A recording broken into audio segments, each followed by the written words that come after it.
एक settled agriculture की उन्हें जाना था, घुमंतू से जाके उन्हें सेटल होना था। इसकी वजह से एक जगह वो सेटल हो गए एग्रीकल्चर के लिए, जिसकी वजह से अर्ली सिटीज बनना शुरू हुए। Recent excavations at sites like Gobekli Tepe, है ना, तो जो हाल ही में हमें जो एक्सकवेशंस मिली हैं ऐसी साइट्स पे, जैसे कि ये एक massive ritual complex built by Hunter gatherers, challenging this by suggesting complex social organization and permanent settlement could precede farming। क्या हो जाएगा हमारे पास?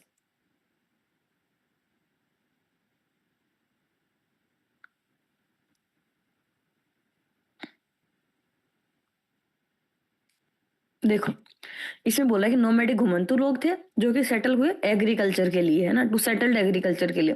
लेकिन ये जो साइट्स है ना, इससे हमें ये पता चलता है मैसिव रिचुअल कॉम्प्लेक्स बना था वहां पे हंटर और गैदरर्स के द्वारा, जो इस बात को चैलेंज करते हैं, challenge this by suggesting complex social वहां पे बहुत ही ज्यादा कॉम्प्लेक्स सोशल ऑर्गेनाइजेशन थी।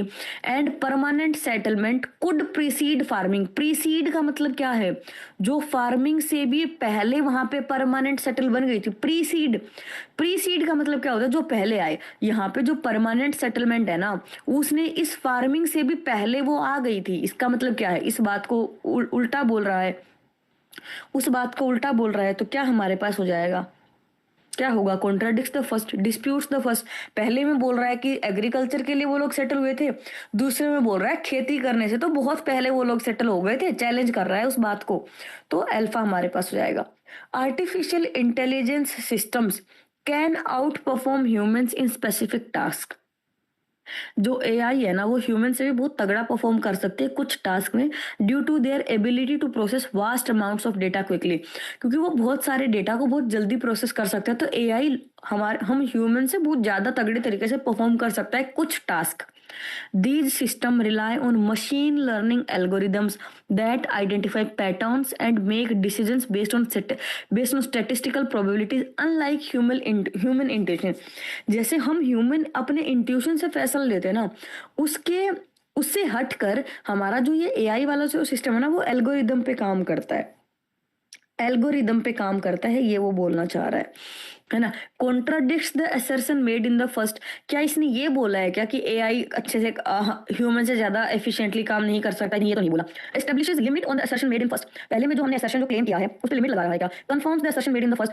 कंफर्म कर रहा है। Explains the basis behind the first. Explain कर रहा है। कैसे एक्सप्लेन कर रहा है? ये बोल रहा है कि एआई ह्यूमन से भी ज्यादा अच्छे से टास्क परफॉर्म करता है। कैसे? क्योंकि एल्गोरिदम पे काम करता है, वो उस स्टैटिस्टिकल प्रोबेबिलिटीज पे काम करता है, ह्यूमन से इंट्यूशन पे बेस नहीं है। उसने उस चीज के पीछे के रीजन, उसके बेसिस को समझाने की कोशिश करी है। बाकी क्वेश्चन आप कर लेंगे क्या अगर मैं एक्सप्लेनेशन लिख के भेज दूंगी तो? अगर मैं एक्सप्लेनेशन लिख के भेज दूंगी तो आप लोग खुद से कर लेंगे क्या? आगे आसान है, ये मुश्किल नहीं है। पॉजिटिव नेगेटिव करके आप कर सकते हो। मैं इसमें आपको लिख के भेज दूंगी कि देखो ये हमारे पास पॉजिटिव हो रहा है, ये नेगेटिव हो रहा है। ठीक है, देखिए ये देखो, इंटेलेक्चुअल ह्यूमिलिटी और allows individuals to revise beliefs in light of new evidence. Dogmatic certainty, इसमें क्या बोल रहा है? इंटेलेक्चुअल ह्यूमिलिटी जो उदारता है, वो एक इंडिविजुअल को अलाउ करता है कि अपने अगर किसी इंसान में ना, कोई इंसान अगर अपनी नॉलेज को लेकर बहुत ज्यादा मतलब ह्यूमिलिटी दिखाता है, तो उससे वो इंडिविजुअल जो है अपने बिलीफ सिस्टम को रिवाइज कर लेता है, जिससे कि इन लाइट ऑफ नए एविडेंस के आने से अपने बिलीफ सिस्टम को रिवाइज कर लेता है। Dogmatic certainty often resist empirical correction. लेकिन डोमेटिक का मतलब क्या होता है? डोमेटिक का मतलब होता है देखो, डोगमेटिक आप दो से जैसे कुत्ते की तुम सीधी नहीं होती ना, वैसे डोगमेटिक का मतलब क्या होता है? रिजिड, जो बदले ना, है ना। तो क्या कर रहा है ये हमारे पास पॉजिटिव बात है कि ये उदारता जो है इंसान को अपने बिलीफ को रिवाइज करने में हेल्प करता है। लेकिन ये क्या करता है? ये रेजिस्ट करता है हमारे पास, ये रेजिस्ट करता है, तो क्या हो गया? कॉन्ट्रास्ट हमारे पास हो जाएगा। कॉन्ट्राडिक्ट का पता है? कॉन्ट्राडिक्ट और कॉन्ट्रास्ट में आपको कंफ्यूजन हो रहा है, तो कॉन्ट्राडिक्ट में first statement proves wrong, statement two जो है, स्टेटमेंट फर्स्ट को जो है रॉन्ग प्रूव कर देती है। हाँ, क्या इससे हमें ये बोल रहा है क्या इस बात की वजह से पहली बात गलत प्रूव हो गई क्या? जब भी आपको कॉन्ट्राडिक्ट और कॉन्ट्रास्ट में कंफ्यूजन होना, आप ये सोचा करो कि दूसरी स्टेटमेंट के आने से फर्स्ट स्टेटमेंट गलत हो जाएगी। कल मॉक नहीं होगा यार, शायद कल मॉक नहीं होगा। ये डोगमेटिक सर्टेनिटी ऐसा करती है, इंटेलेक्चुअल ह्यूमिलिटी ऐसा करती है। ये एक अलग पॉइंट रखा, इससे अलग जाके इसने बोला कि इंटेलेक्चुअल ह्यूमिलिटी एक इंडिविजुअल को अलाउ करती है कि वो अपने बिलीफ को रिवाइज कर सकता है, लेकिन सर्टेनिटी में ऐसा नहीं होता है। तो ये एक अलग पर्सपेक्टिव रखा है। यहाँ पे ह्यूमिलिटी वाली बात हो रही थी, यहाँ पे सर्टेनिटी वाली बात हो रही है। इसने ये नहीं बोला कि ह्यूमिलिटी वाले में रिवाइज नहीं करता है, कॉन्ट्राडिक्ट नहीं कर रहा है पहली वाली बात को। ठीक है, चलो थैंक यू सो मच। बाकी कर लेना। 23 वाला एक बार बता देती हूँ, 23 वाला, क्योंकि मैंने बोल दिया था कि बाद में बता दूंगी। अरे भाई क्या समझ में नहीं आया 23 में? देखो, एक साइंटिफिक थ्योरी, शांत हो जाओ, ये आपको वहां पे मिलेगा, वेबसाइट पे मिल जाएगा। हाँ, पानी पी रही हूँ यार। देखो इसमें क्या बोल रहा है, एक जो साइंटिफिक थ्योरी है ना, वो गलत प्रूव करी जा सकती है एक्सपेरिमेंट और ऑब्जर्वेशन से। अब मुझे ये बताओ, अगर मैं तुम लोगों को ये बोलूं कि मेरे गैराज में एक ऐसा ड्रैगन रहता है जो किसी को नहीं दिखता, कोई उसे डिटेक्ट नहीं कर सकता है, तो क्या मेरी बात को तुम गलत प्रूव कर सकते हो क्या? तुम एक बार साइंटिफिक थ्योरी फलाना हुई सब भूल जाओ। तुम मुझे ये बताओ, अगर मैं तुम्हें बोलूं कि मेरे साथ में एक एक भालू रहता है। अगर मैं तुम्हें बोलूँ कि मेरे घर पे एक भालू रहता है जो किसी को दिखता नहीं है, कोई उसे डिटेक्ट नहीं करता है, तो क्या ये साइंटिफिक थ्योरी हुई? क्या आप मुझे कभी भी गलत प्रूव कर पाओगे? कैसे गलत प्रूव करोगे? मैं ये बोल दूँ तुम्हें तुम्हें नहीं दिखेगा, कैमरा में भी नहीं दिखेगा, सिर्फ मुझे दिखता है। क्या मेरी बात जो मैं अगर मैं ये बात बोलूँ कि मैं एक ऐसी चीज़ है जो सिर्फ मैं देख सकती हूँ, बाकी कोई नहीं देख सकता है, तो क्या वो बात गलत प्रूव की जा सकती है? क्या नहीं? गलत प्रूव नहीं किया। आप मुझ पे विश्वास नहीं करोगे ये बात चलेगा, बट आप मुझे गलत प्रूव नहीं कर सकते हो। क्या आप एक्सपेरिमेंट करोगे? जो चीज़ दिख ही नहीं रही है उस पे क्या एक्सपेरिमेंट करोगे? मतलब ये वाली जो बात मैं बोल रही हूँ ये साइंटिफिक थ्योरी नहीं है। क्यों नहीं है? क्योंकि साइंटिफिक थ्योरी तो गलत प्रूव की जा सकती है और मेरी थ्योरी तो गलत प्रूव नहीं हो सकती है। तो वही बात बोल रहा है, एग्जांपल उसने दिया है, समझ में आया क्या?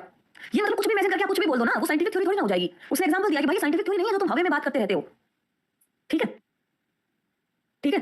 चलो, थैंक यू सो मच। अभी अभी सुनो। मुझे पता है कि आपको ये थोड़ा-सा टफ लगा होगा। आपको ये थोड़ा-सा टफ लगा होगा। प्लीज़ आप इस क्लास को अच्छे से समझने की कोशिश करिएगा और मैं आपको बहुत आराम से आप पीवाईक्यूज़ कर पाओगे एंड ब्रेकफास्ट वाले क्वेश्चन कर पाओगे। आपको जो ब्रेकफास्ट मिलेगा ना एस1 एस2 वाला, आप उसको बहुत आराम से कर पाओगे और पीवाईक्यूज़ को भी कर पाओगे।